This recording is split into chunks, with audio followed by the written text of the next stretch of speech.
지난 11일이었죠. 국회 본회의 무제한 토론에 나선 홍익표 더불어민주당 의원의 법조기자단 해체 발언이 논란입니다. 그리고 그거를 잘했다고 우리 법조기자단이 다 받아쓰기만 해요. 우리 추미애 장관이 법조기자단을 해체했으면 좋겠습니다. 진보 매체로 하고 있는 한겨레 경향부터 법조기자단 철수시키세요. 그 힘이 다른 조중동까지도 따라오게 만드는 겁니다. 법조기자들이 검찰발 정보를 받아서 무비판적으로 기사화한다는 문제 제기를 한 것으로 보입니다. 그래서 논란의 한가운데에 있는 법조기자단이 어떤 곳인지 알아봤습니다. 사실 기자단은 법조에만 있는 것은 아닌데요. 청와대와 주요 정부기관, 국회, 기업 등에도 대부분 기자단이 있습니다. 일반적으로 중요한 기사가 많이 생산되는 곳은 독자 관심도가 높기 때문에 기자들이 그 정보의 중요성에 비례해서 많이 출입을 합니다. 사회적으로 큰 영향을 미치는 수사와 판결 기능을 맡고 있는 법원과 검찰도 당연히 출입기자 규모가 큰데요. 법조기자들은 서울중앙지법과 서울중앙지검, 대검찰청, 대법원 기자실에 상주를 합니다.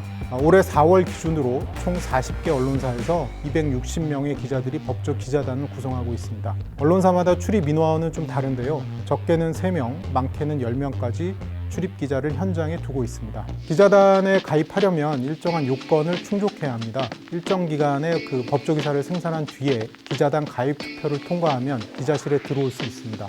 기자단 가입 요건이 워낙 까다롭다 보니까 법조기자단이 폐쇄적으로 운영된다는 지적이 나오기도 합니다. 어려운 절차를 거쳐서 기자실을 출입하게 되면 몇 가지 취재 편의를 제공받게 되는데요. 우선 법원 판결문 그리고 검찰과 법무부의 보도 자료를 받을 수 있습니다.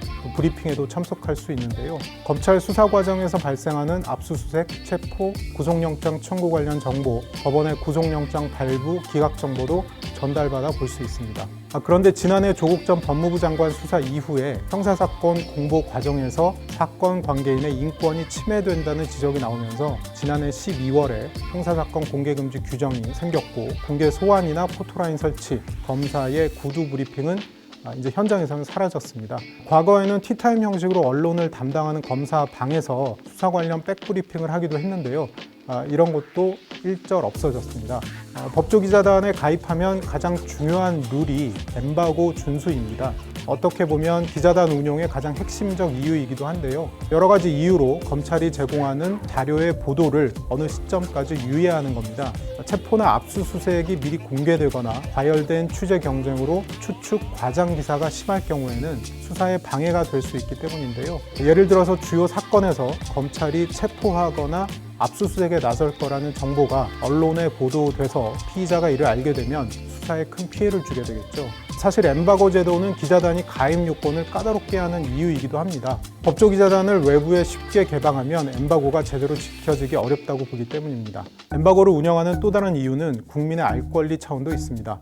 법원 판결과 검찰 수사 결과 발표가 특정한 날에 몰려 있거나 이슈 휘발성이 약한 금요일에 나오면 이슈가 겹쳐서 제대로 보도되기 어려운 측면이 있는데요. 그럴 경우에 법조기자단이 법원이나 검찰과 미리 발표 일정을 조율해서 엠바고를 걸기도 합니다. 검찰이 정부 여당 관련 수사 결과를 금요일 밤 12시에 누리집에 공개하고 말면 당연히 문제가 되겠죠. 실제 검찰이 과거 이명박 전 대통령의 내곡동 사저부지 헐값 매입 사건을 금요일에 발표하겠다고 기자단에 알렸다가 기자단 간사가 그 다음 주 월요일로 엠바고를 지정해서 보도하기도 했습니다.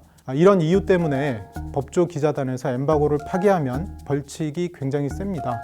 과거 사례를 보면 판결 선고 결과를 일찍 보도했다가 6개월에서 1년까지 출입 정지를 받은 언론사도 있었습니다. 검찰에 기자들이 출입하는 가장 큰 이유는 견제와 감시 기능입니다. 검찰이 인사권자의 눈치를 살펴서 살아있는 권력은 약하게, 죽어있는 권력은 강하게 편파적으로 수사하지 못하게끔 비판하는 게 검찰 출입 기자들의 핵심 기능이라고 할 수 있는데요. 과거 국정원 댓글 수사 당시에도 법조기자단이 검찰의 공소장 공개를 강하게 요구해서 국정원의 정치 개입 혐의가 세상에 공개되기도 했습니다.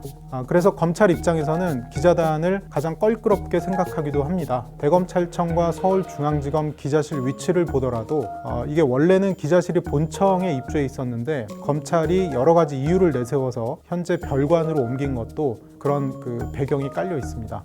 사실 기자들에게 법조는 가장 힘든 출입처로 꼽힙니다. 법조기자단을 없앤다고 하면 법조기자들과 검찰이 가장 좋아할 수도 있다는 그런 우스갯소리도 나오는데요. 법조기자단도 기자단 운용에 대한 외부 비판은 최대한 수렴해서 개선하되 그 순기능은 제대로 보장됐으면 하는 바람입니다.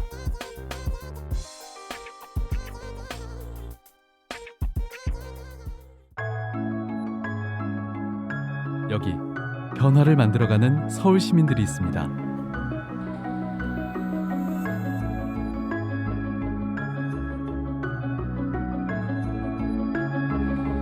서울시가 만들어가는 2020 도시전환랩 프로젝트.